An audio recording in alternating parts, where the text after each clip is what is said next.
Are we actually live now? Are we live? It says we're live, but are we live? Waiting for the camera to open up. There it goes. All right. So, today I have to open up the Masters of the Universe Origins sketchbook series, He-Man. Now, for the past couple of days we've been opening up some Turtles of Grayskull stuff. You know, I had Clamp Champ and I had Ninjor, and I was gonna move on to doing some of the deluxe figures that I have to open up from that line because I have Slacker and I have Mouse Jaw. So I've got those to talk about. And I was going to open those up, and then the last figure from Turtles of Grayskull that I had to open up. Dang it! This is just not wanting to open properly. But yeah, I had both of those ready to go, and the third deluxe figure that I have to open up, which will be the last of those.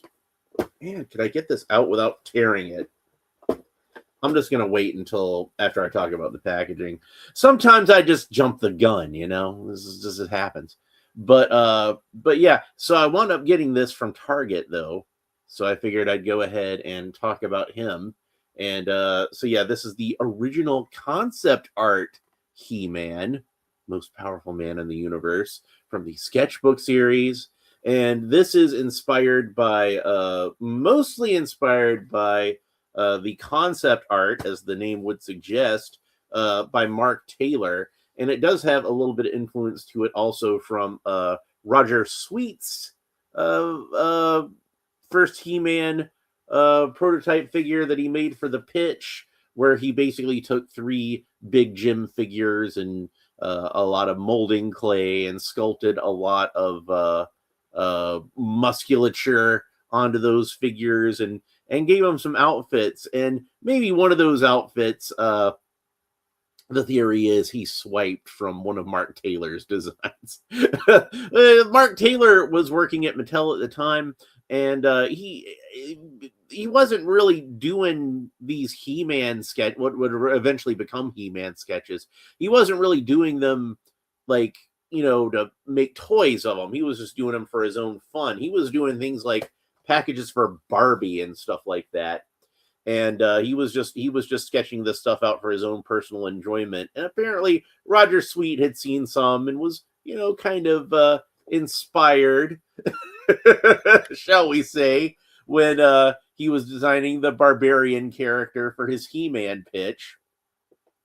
And, you know, that's just how it goes with these toy companies sometimes. They're all swiping ideas from each other and everything. So I'm not trying to cast aspersions on Roger Sweet when I say that. But yeah, when he pitched the idea to Mattel for He-Man and was given the go-ahead, one of the executives said, "Hey, this kind of reminds me of the stuff Mark Taylor's doing. You probably want to get with him." And Mark Taylor became indispensable in terms of like the aesthetic and design and the overall mythology of He-Man's world. Here's a nice piece of artwork on the back, which is based on the very first He-Man mini comic, He-Man and the Power Sword. Although, you know, you have your darker haired He-Man, like Roger Sweet had done, and this funky looking Skeletor. This was a version that Roger Sweet had referred to as Smoke and Chains Skeletor. I've also seen him referred to as Dungeon Master Skeletor. And that design would eventually evolve into what we now know as Dragon Blaster Skeletor. And look, we got Mark Taylor's original design for Manny faces in the background with this more Egyptian sort of look. Very cool. That's a figure that's going to be coming out soon. And I'm guessing that we'll see Smoke and Chains Skeletor, Dungeon Master Skeletor, whatever you prefer to call him. I'm guessing we'll see him soon. I have no idea who this vampire-looking lady is, but she's really cool, and I really want a figure of her. I like that. I like that design. That's really cool. And the earlier Castle Grayskull design in the background. You know, it looks a little different from what Castle Grayskull eventually would wind up looking, but you can see the germ of the design of the actual toy in there. And I doubt they're gonna make a play set of that. Unfortunately, it would be really cool if they did make a play set of this version of Castle Grayskull. The best we got for a Mark Taylor Castle Grayskull was the repaint that they did recently that you can get on Amazon. I've seen it on Amazon. Uh, but yeah, why does the castle look different? You know, I could fit that into my head canon pretty easily. It's just the castle actually changes shape. You know, I mean, it is a magical castle. It can change its appearance. So anyway, I finally did get this opened, and it did kind of tear on the sides, unfortunately. But here we have a piece of artwork of our prototype He-Man. And again, most of the artwork on this is kind of, I don't want to say swiped, but it's homaging various pieces of artwork of He-Man over the years. And this is, of course, Errol McCarthy's artwork from the back of the He-Man packaging. From the second wave on, when they started to have the image of the character. This was the image of He-Man that was on the back of the packaging. Now, when I had He-Man when I was a kid, Santa Claus brought him to me, and he was not in the package. And in fact, he was sitting on Battle Cat because Santa Claus had brought me the set with He-Man and Battle Cat, which unfortunately did not come with the He-Man and the Power Sword mini comic. I had to get that later on from another kid at school, traded him for some other mini comics. But yeah, I do want to talk about some of this artwork on here. So this one, apparently, to me, that looks like that's based on the actual Roger Sweet He-Man sculpt from the pitch that I was talking about, where he's holding the axe in that two-handed grip. This is a Mark Taylor He-Man pose. He's got the darker hair, though. But yeah, that's from one of Mark Taylor's concept sketches. This looks to me like I think it was Earl Norham, like one of his paintings, but they added the helmet onto it. We've got He-Man lifting Beastman. That's an Alfredo Alcala image. This one I'm not familiar with, but I'm pretty sure it's reused from something. Maybe somebody in the comments who might know can tell me. And then some other Mark Taylor pieces. One with He-Man fighting this kind of creature that was a potential toy that never got made. He-Man riding this chariot, which I think eventually evolved into the battle ram. But check out that flagpole. The flagpole is the Havoc staff. So like you can see how like some of these ideas were kind of like swirling around and didn't really wind up being what they eventually thought they might be, but still got used. You got He-Man throwing a punch there. That's another Alfredo Alcala image. So yeah, they got a lot of good homage to a lot of the earlier He-Man artwork. And this box is kind of bashed up. Like I said, I ordered it off of Target.com. I ordered off the app, whatever you want to call it. And unfortunately, the whole box was just smashed in badly. And the figure packaging did get damaged. I'm not blaming Target for this. I'm blaming FedEx. FedEx just beat the hell out of this package. But here we can get a better look at some of the artwork here because it's on the insert 2. If I can get it to not be just whiting out the whole screen. But there's the image of He-Man with the shield again. And what the heck is this? Some ghouls or something? These are definitely like Alfredo Alcala inspired images with this creature here and these ghouls. And yeah, a lot of really cool artwork. So, and like I said, some of these images, most of them seem to have the darker haired He-Man, but Mark Taylor usually just drew He-Man with the blonde hair. Like a lot of those images aren't colored in, but they didn't particularly give him darker hair. Thankfully, this He-Man does include 2 head sculpts. And a lot of people who, like me, are familiar with the Classics line, we kind of know this character now as Vicron, because that's what they called him. And even recently, Mattel had released the Masterverse Vicron figure. I might still have the box for him down here, because I know it was down here when I was looking around for some stuff earlier. Maybe it's somewhere where I can reach it.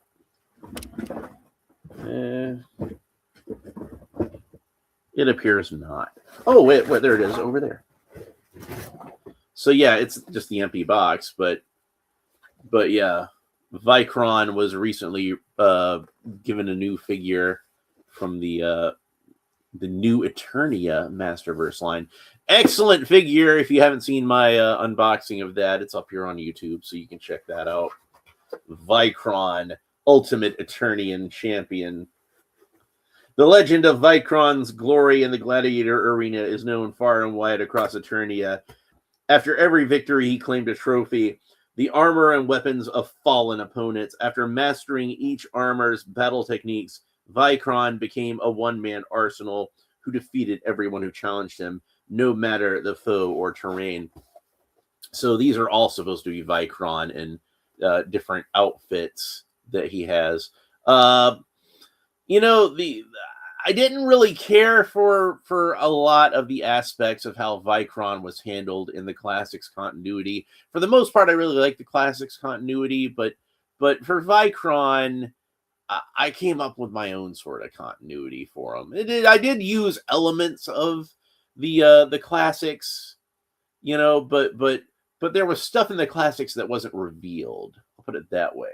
So yeah, I had a few of these because, you know, they were available on the Mattel website for fairly inexpensive for a while. And one of the extra ones, I made my own Origins version of Vicron.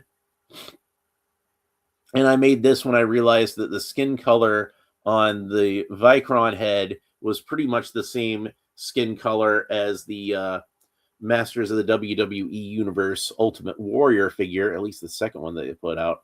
You can see like it matches up pretty well. And I said, hey, I can mix and match some parts and make myself an Origins version of Vicron. And oddly enough, Vicron's head is like a little larger than it probably should be, so it looks really good on the. It looks like it fits on the Origins body better actually than it does on the Masterverse body, I think, and the armor and the cape. And I wound up giving him the weapons from 2000X He-Man, which, again, it fits into my version of Vicron, that he would have those weapons. So, but yeah, so I already made my own version of Vicron, but that didn't stop me from wanting to pick this one up, because I thought he was really cool. Now, one thing that does disappoint me about this figure, and we'll use Faker here to demonstrate, is that he does not have the usual Masters of the Universe Origins skin color for He-Man. It's actually a little bit more pale. And I would have liked, you can kind of see it on the camera here, it's just slightly more pale. And I would have liked to have had heads that could be interchangeable between this and the standard He-Man figure.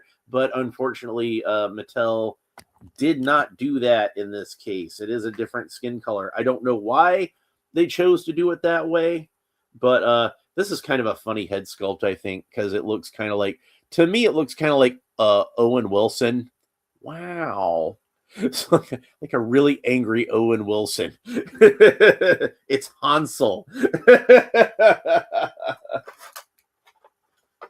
And then, like I said, the head sculpt that's actually on the figure has the darker hair, like the Roger Sweet He-Man.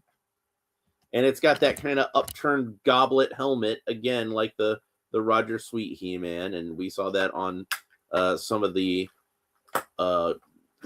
concept artwork that Mark Taylor did as well. But there was also the horned helmet that we can see on these. The helmets are not removable. They are glued on there solid. So I think that's a missed opportunity, though. But yeah, there's the horned helmet. I think it would have been really cool if the helmets had been removable, and then you could change out, like put the horn helmet on the darker haired head, or put the goblet helmet on the blonde haired head. I think that would have been cool. Bobby Wald asked, "Does this one come with Tank Man and Bullet Head swappable parts?" Unfortunately, no, it does not. But like I said, I'm pretty sure that the intention for this one was to, since it says concept art, it's supposed to be Mark Taylor's version of He-Man, and it just happens to have a darker haired head on there, so that, you know, as an homage to the Roger Sweet He-Man. But I don't think that it's supposed to be the Roger Sweet He-Man. I think it's supposed to be the Mark Taylor He-Man. And as I pointed out before on the packaging, this character is simply called He-Man, original concept art He-Man. So it's technically not a Vicron figure, technically, but it's basically a Vicron figure, you know, if that's how you want it to fit into your personal Masters Universe continuity. Like I said, I already made my own Vicron figure, so I don't know what my deal. He'd probably be some other He-Man, because I do like the idea that there are various He-Men throughout the history of Eternia, and this would be another guy. But he doesn't come with the sword, so because of course he didn't come with the sword in the concept artwork. He never had the sword in the concept artwork because that was actually something that came around a little later on in the series. It was something that that we didn't see until the toys were actually made, really. And that was something marketing came up with, was they were like, hey, what if they each had one half of a sword, and the sword could open up the castle. Bobby Wald said they need to find a Big Jim figure and puff him up with some Play-Doh and call that the Roger Sweet concept. But yeah, they did acknowledge Roger Sweet's design by having the darker haired head. And this head sculpt is kind of funny because he looks a little youngish to me. Like to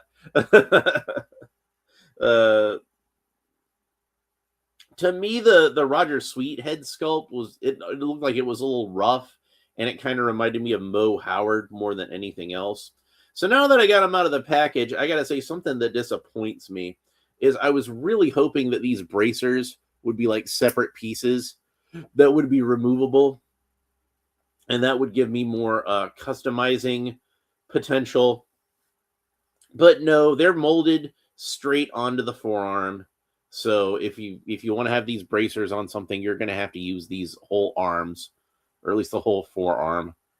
And that's disappointing to me because, like I said, he's not the same skin color. I've got the regular Origins He-Man over here also, or at least the one that I customized into my Thunder Punch He-Man.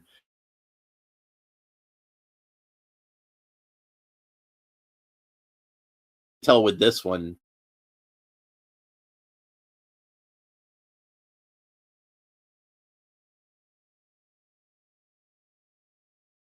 If I'm messing up, there we go. I don't.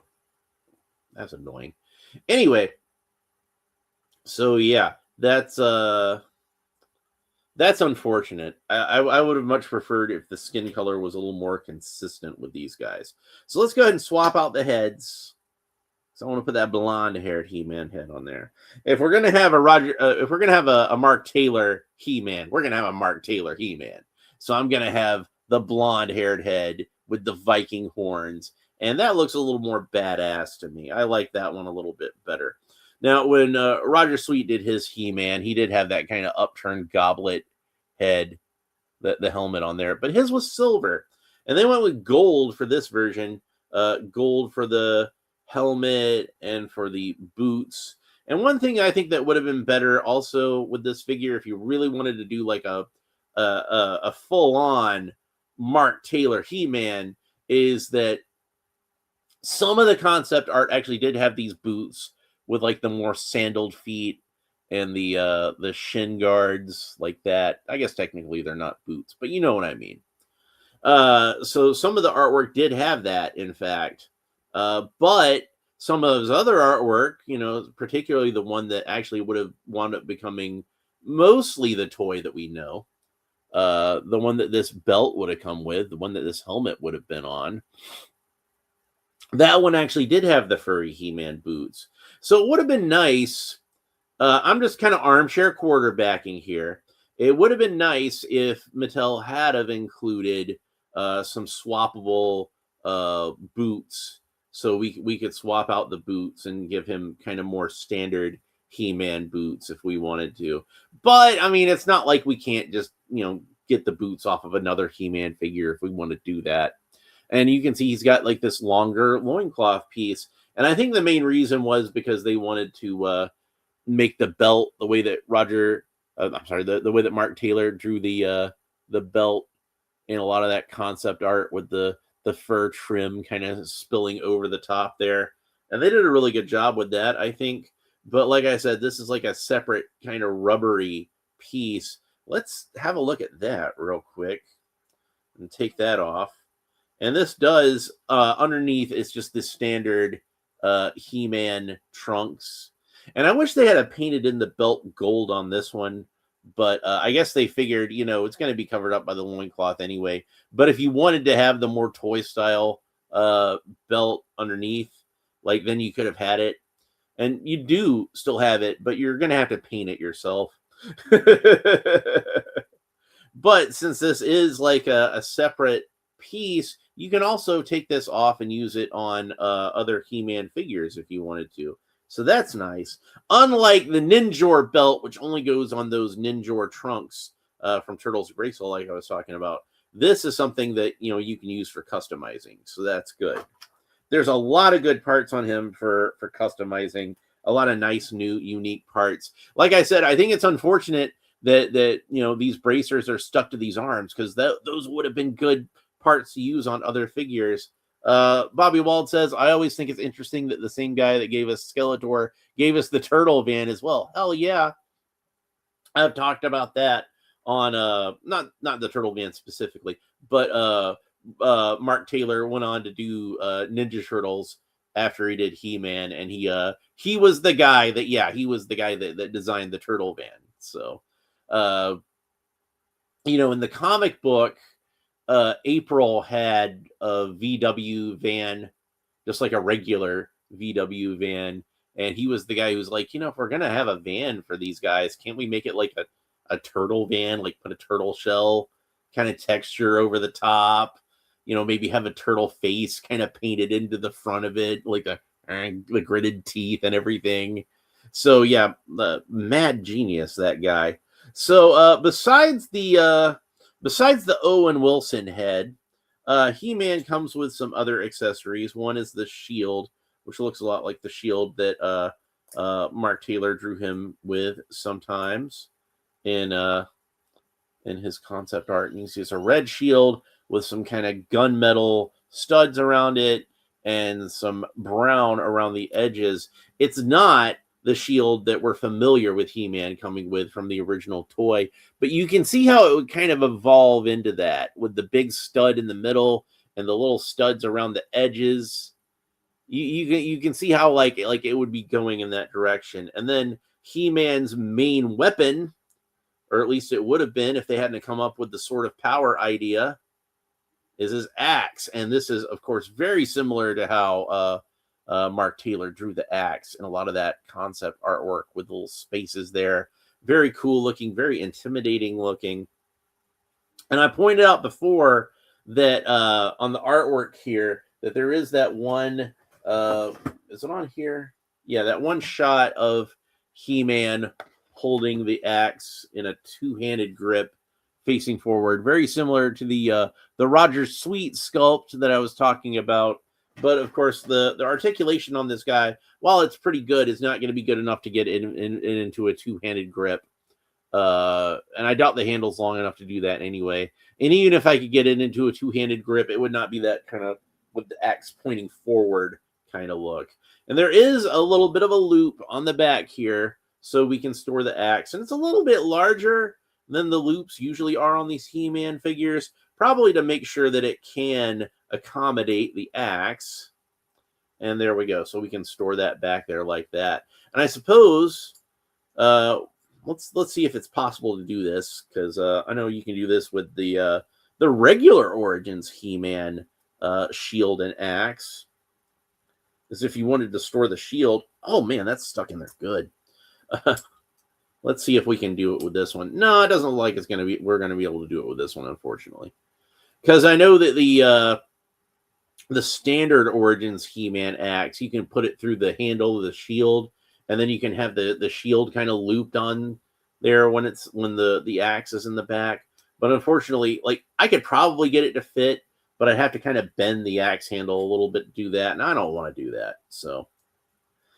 So you're not going to be able to store the shield by itself, unfortunately. So let's go ahead and talk about the articulation on this guy.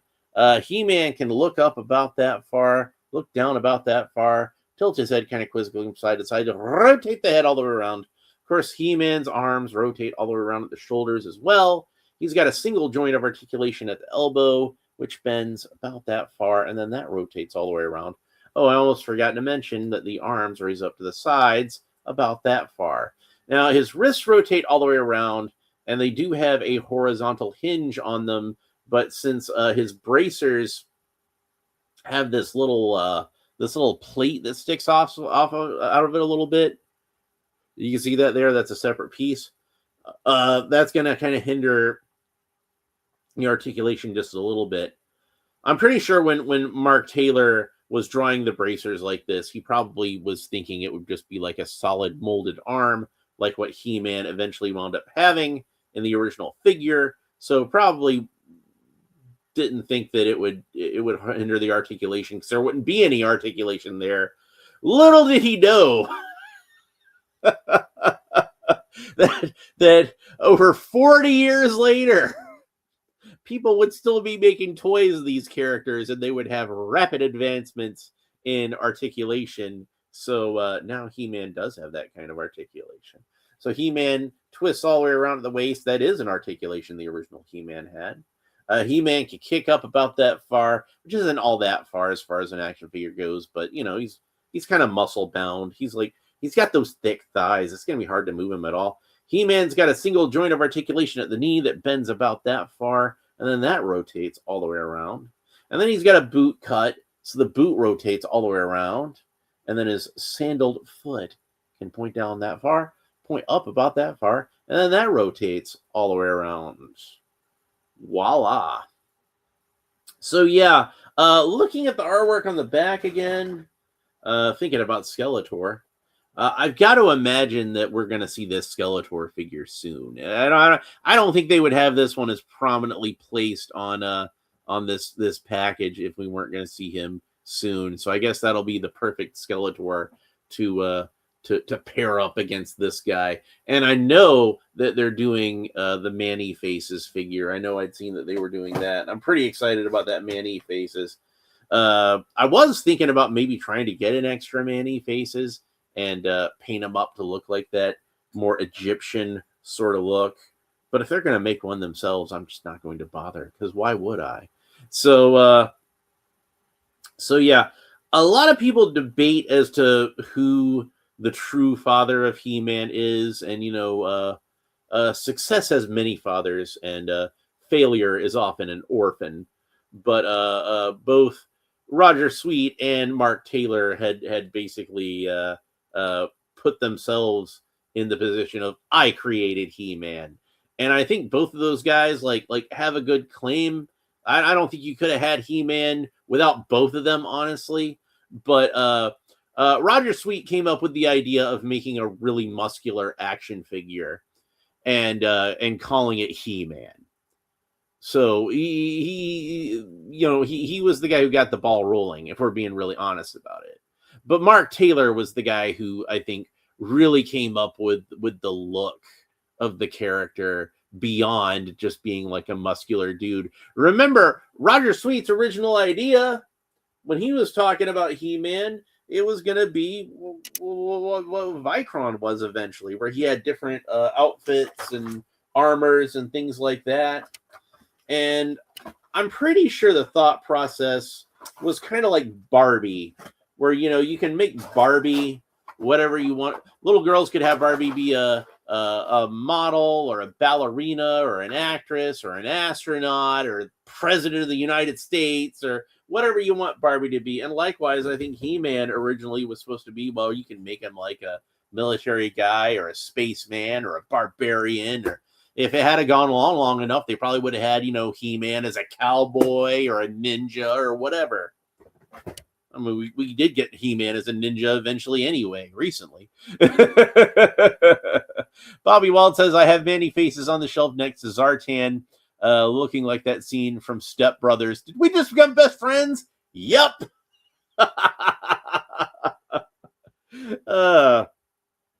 But yeah,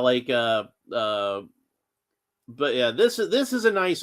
We've had lots of homages to the Roger Sweet He-Man before, like the Masterverse figure that I already mentioned, and the classics version. And it's nice that the Origins decided to give us the Mark Taylor He-Man, so that's really cool. So I do have 2 of these, and I'm not sure if I'm gonna leave the darker haired head on the second one, or he's gonna wind up becoming custom parts. And I'll probably buy more of these guys for custom parts, because like I said, there's a lot of really good custom parts on him. I do think it's kind of weird that they did give him a brand new sculpt for the power harness, and I don't know if that was really necessary. I think that they probably could have used the one that they already had. I think that probably would have worked. Just painted that one in brown. And honestly, I don't even know why this one's in brown, because like I said, when Mark Taylor colored it in the colored sheet that he did, he made it gray. Maybe it's just something to make it a little more different. Maybe it's something so that they have like a little bit more of a Roger Sweet reference, because Roger Sweet's He-Man harness was brown, but I don't remember ever seeing Mark Taylor give He-Man a brown harness like this. It's always just been a gray one. In the artwork that I've seen. I could be mistaken about that. But anyway, I really like this figure. I think it turned out really well. Like I said, minor quibble. The only thing that I would probably change about this one is I would have made these bracers separate pieces, so we could have those for extra custom parts. And most of my complaints are because of custom shit. Stuff that would have made it easier for me to custom. And I would have liked it if the skin color was a little bit more consistent with the other Origins He-Man figures. I mean, like honestly, this is too pale for a Filmation He-Man. They could have made that darker. But no, they still kept it pretty consistent with the regular Origins He-Man. And I don't know why they didn't do it with this one, which could have very easily just had that regular Origins He-Man skin color. But we can get a look at Vicron next to this guy. And so yeah, there's some early He-Man goodness there. Anyway, that's it for this episode. We'll be getting back to Turtles of Grayskull on the next episode. I'm going to open up Mouse Jaw, I think. I think that's going to be the next one I'm going to open. And Slacker, odd name, Slacker is going to be the one that I'm more excited about. So I kind of want to save that one for a little bit, savor it for a little bit, and we'll do Mouse Jaw first. Mouse Jaw, then Slacker, then Shredditor, Skell Shredder, whatever the hell they call him. The Skeletor Shredder mashup, which is an odd idea to me, but it's a really cool looking figure, so I don't really care. And I've got a lot to say about that one. And then we're going to segue back into some more Ninja Turtle stuff. And I think once I get the Ninja Turtle stuff done, I'm going to get back into some DC Multiverse, because it's been way too long since I opened any DC Multiverse. And I got a lot of cool stuff to open up for that. I've still been getting DC Multiverse stuff. I just haven't opened any in a while. So that's long overdue. We're going to have lots of cool characters from that. Superman, Batman, characters from from their storylines, and also some other characters too. Hopefully, my Zatanna figure is going to be showing up soon. I wanted a Zatanna figure for a long time. But anyway, speaking of figures I've wanted for a long time, this guy was worth the wait. I've been looking at Target for this guy for a while, and I was glad to finally pick him up. Mark Taylor, that guy was responsible for so much of our childhoods, between He-Man and Ninja Turtles, and it's cool to have like his more sort of primal version of He-Man with that Viking helmet and everything. This is a little closer to what he originally had in mind. But I love the original He-Man figure, and I wouldn't change a thing about it. And that's still my favorite look for He-Man. Is like the vintage He-Man head sculpt is so good, and to me it's one of the greatest head sculpts any action figure ever had of all time. The only one that I can think of that rivals it is the original vintage 1960s G.I. Joe. That's such a great head sculpt too. But to me, those are like quintessential action figure head sculpts. So you can't really beat that original He-Man head sculpt. But I do think this one's pretty good. It's a little Owen Wilson looking, like I said. And I think this is probably more to do with the painting of it than the sculpt. I think they probably could have had his eyebrows look a little more angry. I think that might be my problem with both of these head sculpts, is that their eyebrows just look, they got these gritted expressions, but their eyebrows just look a little too neutral.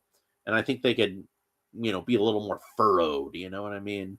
So I think that probably would have made it better. But he does have the black eyebrows like the original He-Man had.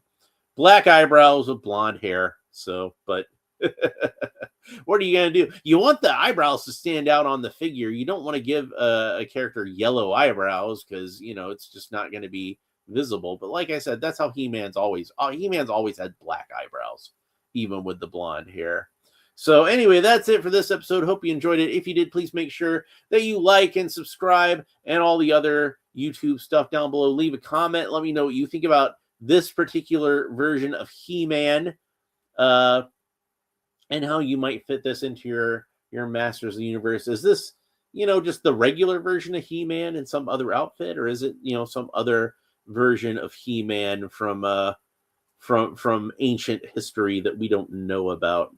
Personally, I kind of right now what I'm thinking of is I'm not this guy because this is Faker. He's got the Faker head on him, but I kind of think about the Filmation He-Man figure as being my Prince Adam He-Man, and my He-Mans that have the more vintage style head sculpt. I'm thinking of those as being my mini comic He-Man. That's Ular, as they call him in the classics continuity. I'm not crazy about that name, but that's what that character is called in that. So I don't think that I don't think I would consider this to be the Ular He-Man either. He's another one of the He-Men that we see throughout history. So another champion of Grayskull, but it's always nice to have other versions of He-Man. So I like that. He's a cool looking figure. Anyway, that's it for this episode. Hope you enjoyed it. We will talk to you next time. Bye. If I can close the stream. There we go.